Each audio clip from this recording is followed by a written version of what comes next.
Olá e sejam todas e todos muito bem-vindos ao Historycast. Antes de mais nada, peço que se estiverem ouvindo pelo Spotify, sigam nosso perfil ou se estiverem pelo YouTube, se inscrevam em nosso canal para não perder nenhuma novidade. Siga também nosso Instagram para acompanhar as publicações temáticas que fazemos toda semana. Este podcast é apresentado por mim, Gabriel Giacomazzi, licenciado em História pela URGS, por Lucas Delvin, que é mestrando em História pela mesma instituição, e também por Kelvin Silva, que é mestrando em História pela Pontifícia Universidade Católica do Rio Grande do Sul. No episódio de hoje receberemos Thaís Almeida, da Universidade Federal do Pernambuco, que irá falar sobre as continuidades de práticas e dispositivos legais da ditadura militar brasileira no tempo presente. Sem mais delongas, passo a palavra para a convidada.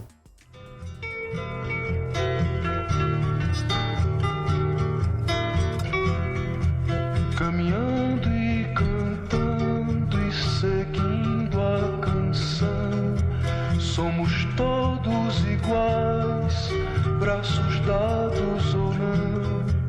Nas escolas, nas ruas, campos, construções, caminhando e cantando e seguindo a canção. Olá pessoal do Historycast, bom dia, boa tarde ou boa noite, a depender do horário que vocês vão estar me escutando. Meu nome é Thaís Almeida e eu sou graduanda em História pela UFPE, Universidade Federal de Pernambuco. Lá na UFPE eu tenho uma bolsa de pesquisa PIBIC. Para quem não sabe, PIBIC é Programa Institucional de Bolsas de Iniciação Científica, um programa financiado pelo CNPq e que objetiva basicamente ensinar e inserir estudantes de graduação na prática de pesquisa científica em História. Então, a partir do PIBIC, a gente aprende várias coisas substanciais para a pesquisa em História, como, por exemplo, como selecionar fontes, que tipo de análise pode se construir a partir dessas fontes, como lidar com os dados que essas fontes nos apresentam, como lidar com a bibliografia disponível acerca do tema que se propõe a estudar. Esses e outros elementos importantes para a pesquisa em História fazem parte do PIBIC. É, portanto, um programa que é fundamental para a formação de pesquisadores na área de História. E vale ressaltar nesse sentido que desde o ano passado há um corte sistemático desse programa dentro da área de humanas por parte do governo federal, o que tem um efeito bastante negativo nesse processo de formação intelectual de historiadores, de formação de bons pesquisadores e tudo isso que inclui esse tipo de investimento que agora está sendo retirado não só da UFPE, mas das universidades brasileiras de um modo geral. Bem, no meu caso, no PIBIC, eu estudo o contexto da ditadura empresarial militar no Brasil, nas décadas de 1960 e 1970, um período que é muito importante devido às várias mudanças políticas que são empreendidas e implementadas pelo governo militar e que fazem com que a gente entenda alguns aspectos importantes de como se dá a transição entre o regime militar e a chamada Nova República. Na verdade, meu objeto de estudo, mais especificamente dentro do PIBIC, é o mundo do trabalho. No caso, eu analiso a prática de trabalho escravo contemporâneo nesse contexto. Mas para o objetivo desse podcast, eu resolvi focar em aspectos relacionados ao regime militar, porque eles possibilitam a gente entender algumas permanências que marcam a estrutura da nossa democracia no tempo presente. Bem, então, esclarecido isso, eu penso que um ponto fundamental para entender o efeito ou os efeitos da política dos militares na República atual como sendo o entendimento das mudanças político-institucionais que foram instauradas pelo governo militar e que colocaram em prática um projeto de modernização que visava o crescimento econômico nacional e visava também uma maior inserção da economia nacional na economia capitalista globalizada. Então, nesse sentido, é muito importante o ideário de progresso baseado na tecnocracia e a doutrina de segurança nacional, que vão formar uma racionalidade instrumental que norteou a política executada pelos governos militares aqui no Brasil. Essa política executada incluiu a criação de órgãos governamentais, a reformulação de instituições do governo e até mesmo a criação de dispositivos jurídicos. Então, o regime, por exemplo, elaborou a Constituição de 1967 e nela incluiu várias modificações a partir de emendas, de decretos-lei e dos famosos atos institucionais que são marca importante da prática política do governo militar. Ou seja, houve uma reestruturação da organização política e econômica do país que estava em consonância com o projeto de nação dos militares. E por que eu começo já falando isso? Porque eu percebo que predomina no senso comum, principalmente por causa da formação escolar básica que a gente tem, uma ideia de que o golpe militar em 1964 foi algo meio que de momento, uma espécie de resposta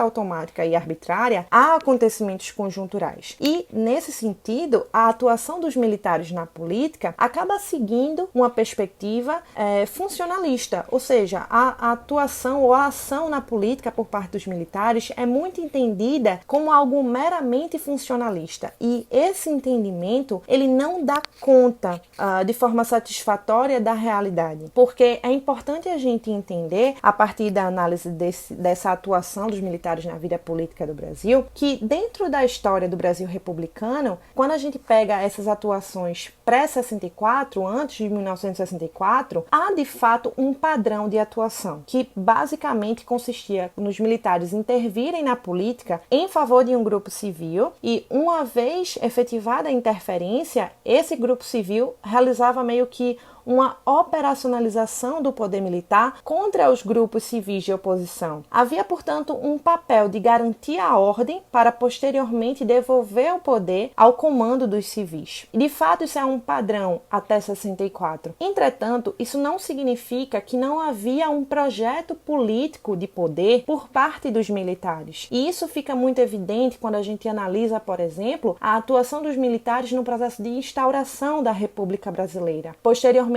há uma disputa com os representantes do poder econômico do momento, que na época é identificado majoritariamente com os cafeeiros do Oeste Paulista. Durante o movimento tenentista da Primeira República, isso também fica evidente. Nas várias atuações dos militares na chamada Era Vargas, isso também fica evidente. Enfim, exemplos não faltam para mostrar para a gente que, embora houvesse uma atuação que de uma certa forma se repetiu durante muito tempo, havia ao mesmo tempo um projeto político de poder e que essas atuações na política acabaram servindo para que os militares tivessem um entendimento maior e mais complexo da forma como atuava a elite dirigente do país frente a momentos de instabilidade. Então, quando a gente analisa 1964, o que ocorre, na verdade, é uma ruptura radical com o padrão de atuação que vigorou até então. E é essa ruptura que vai conduzir o Brasil para 21 anos de um regime ditatorial. E aí se torna crucial entender que existia um projeto político norteando a ação dos militares e que explica a permanência, o entendimento, no caso desse projeto de poder, esse projeto político, explica em boa parte a permanência de práticas políticas e de elementos jurídico-políticos no tempo presente. Também explica algumas especificidades da ditadura brasileira, como, por exemplo, a preocupação em manter uma aparência de democracia. Isso é uma marca importante do nosso tempo ditatorial e é uma coisa que diferencia a ditadura brasileira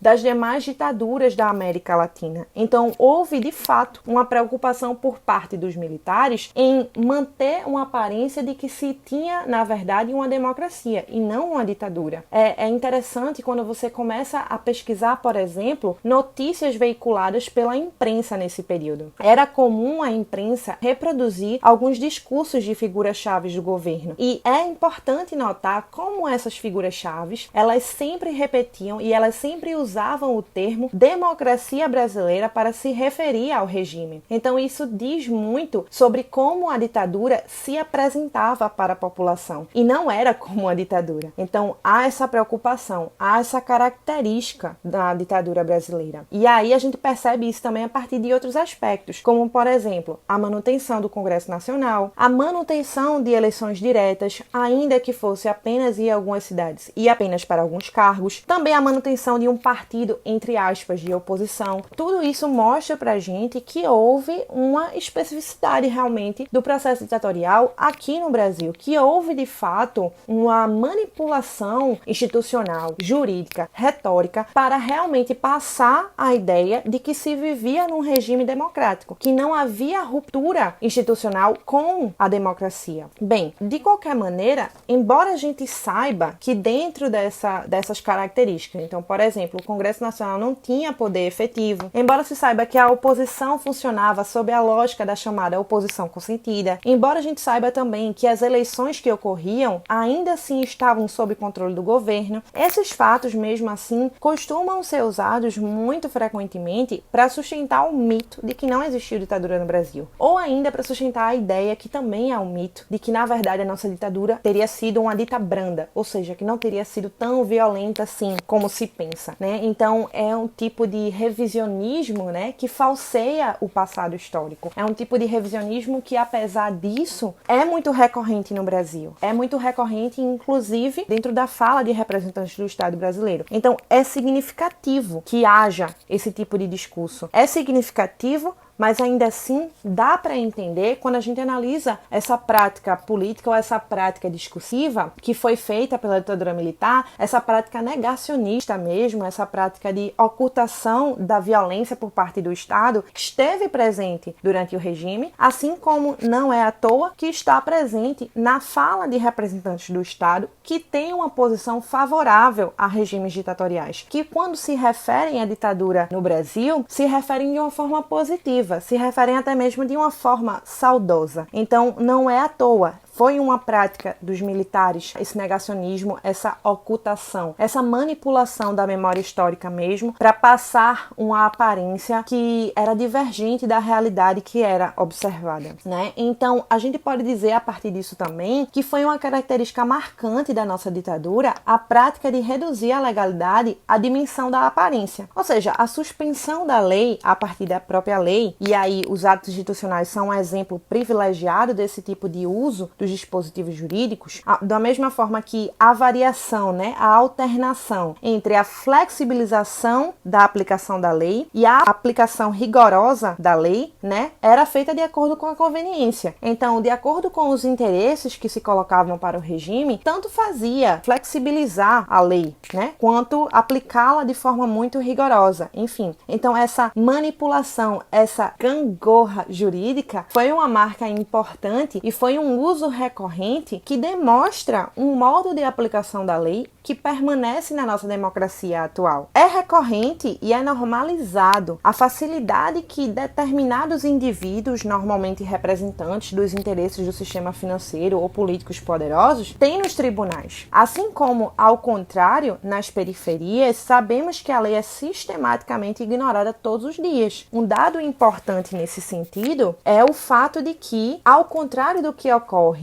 no resto da América Latina, no Brasil, as práticas de tortura nas prisões aumentaram em relação aos casos de tortura na própria ditadura empresarial militar. Então, esse é um dado muito importante porque ele expressa essa permanência, ele revela esse tipo de forma de uso da lei que é muito escorregadio, que acaba sendo muito vinculado à questão das conveniências políticas, das conveniências dos dirigentes políticos. Foi uma marca importante do regime ditatorial e continua sendo uma marca importante da nossa república no tempo presente. Então, esse tipo de continuidade é muito explicada também pelo processo de transição para a chamada nova república. Então, nesse processo, por exemplo, nunca houve o reconhecimento oficial pelo Estado, pelo Exército, dos crimes que foram cometidos, das torturas que foram cometidas, das perseguições políticas, da ocultação de cadáver, da manipulação de prontuários médicos, da manipulação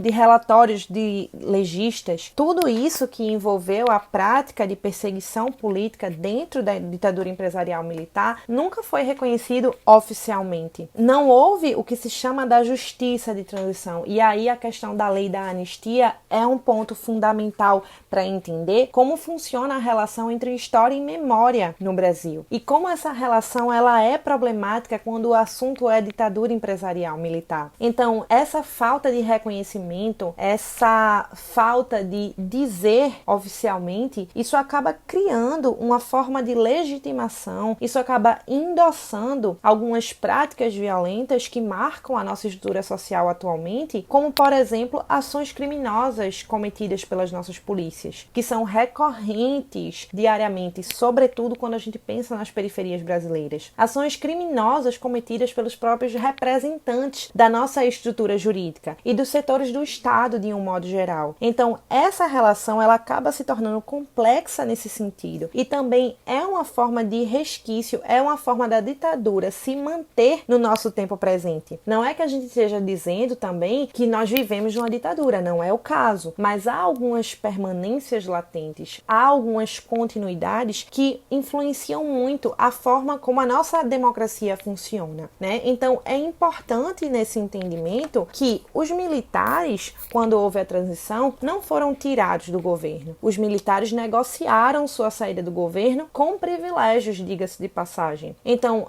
há indícios sólidos de que os militares barraram a convocação de uma Assembleia Constituinte, de uma Assembleia Nacional Constituinte, para elaborar a nova Constituição e que impuseram um Congresso Constituinte no lugar. Ou seja, o Congresso de então ficou responsável pela elaboração da nova Constituição. E isso foi feito como uma forma de garantir o controle do processo de elaboração da nova Constituição. Os oficiais do Exército e os políticos representantes dos interesses do Exército fizeram lobby, participaram diretamente das comissões que ficaram responsáveis pela elaboração do novo conjunto de cláusulas que iria formar a Constituição de 1988. Então, essa questão do Congresso Constituinte, na verdade, não necessariamente seria um problema, desde que o processo fosse feito com um controle civil sobre os militares, como se deu em algumas outras democracias. A questão é que no Brasil se deu exatamente o contrário.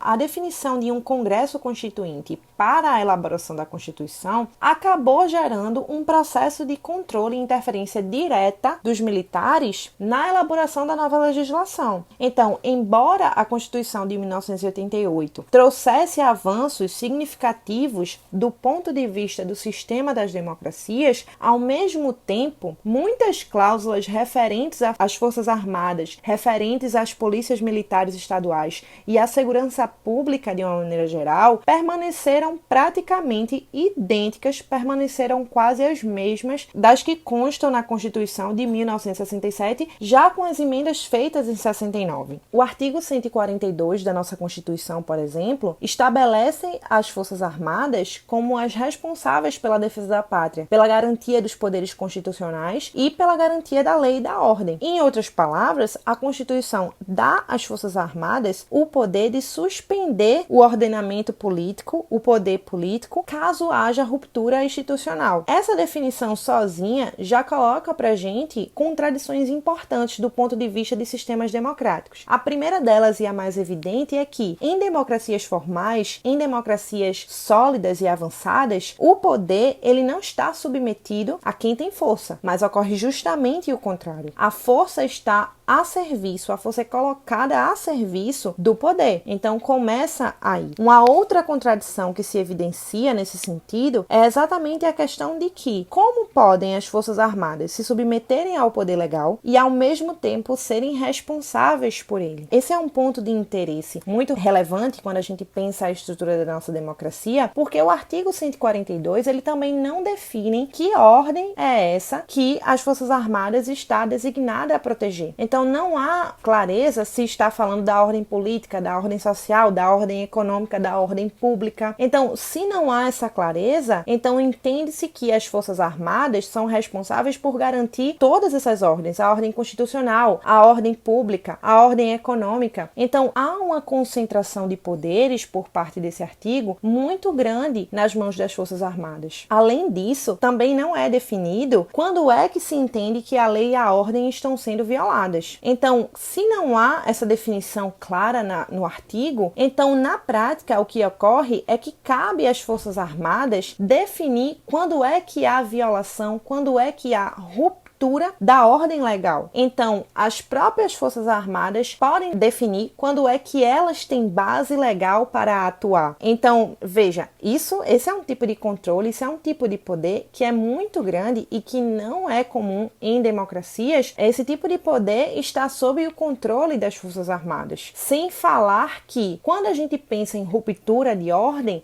a gente tem que pensar em qual é a concepção de ordem que se está tendo. E aí, nesse sentido, o que se entende como sendo ordem não é algo que é dado, não é algo que é algo da natureza. Então, a definição do que é ordem passa por um posicionamento político, passa por uma escolha ideológica. Então, isso coloca em evidência que tipos de interesses podem estar por trás desse tipo de definição. Então, acaba sendo uma concentração de poderes bastante incoerente com sistemas democráticos, incompatíveis com a estrutura de governo, com a estrutura de Estado, na verdade, que se pretenda democrática. Um outro ponto importante do aparato jurídico da gente, e que é considerada uma aberração jurídica nas outras democracias, porque só a democracia brasileira tem isso no mundo, é a cláusula que trata da divisão entre as funções das polícias militares e das forças armadas. Funções essas que nas democracias avançadas são muito claras e muito bem divididas. Então, o que ocorre nas situações normais, nas democracias normais, quando não há guerra, é que as forças militares federais funcionam como forças de reserva das polícias militares. E o contrário só ocorre em situação de guerra ou em regimes autoritários, como era, por exemplo, durante o período ditatorial. O que ocorreu é que, com a transição para a estrutura republicana, houve a manutenção da autonomia do Exército sobre as PMs. Houve a manutenção do poder das Forças Armadas sobre as polícias militares. E isso é considerado uma aberração do ponto de vista jurídico, que só se verifica aqui no Brasil, entre as democracias do mundo. Então, por isso também se torna uma evidência, se torna um ponto de interesse quando a gente vai falar de privilégios que foram concedidos às Forças Armadas, aos militares no Brasil, e que acaba fazendo com que a democracia brasileira esteja bem longe de ser uma democracia estável. O aparelho estatal é autoritário, e esse autoritarismo deriva diretamente do regime ditatorial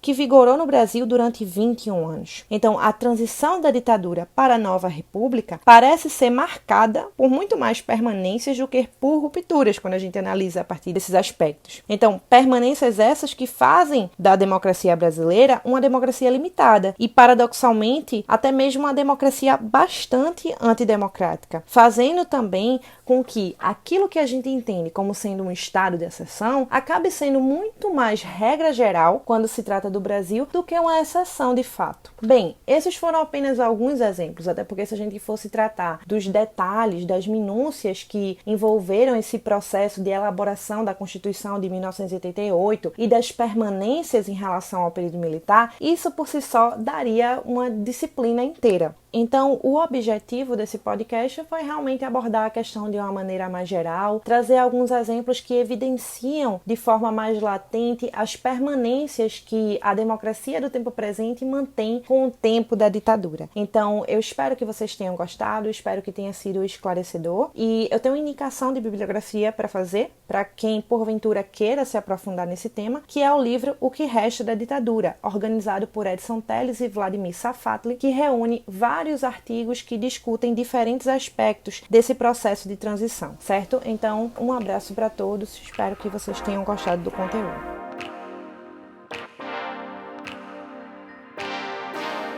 Este foi o 15º episódio do Storycast. Se você gostou, nos apoie nos seguindo em nossas redes sociais para não perder nenhum episódio, nenhuma publicação. Assim você vai nos ajudar muito a crescer e a continuar produzindo história pública. Na próxima semana, vou falar sobre a Revolta de Zange, uma insurreição negra no mundo árabe medieval. Muito obrigado por ouvir o Storycast e um grande abraço a todos.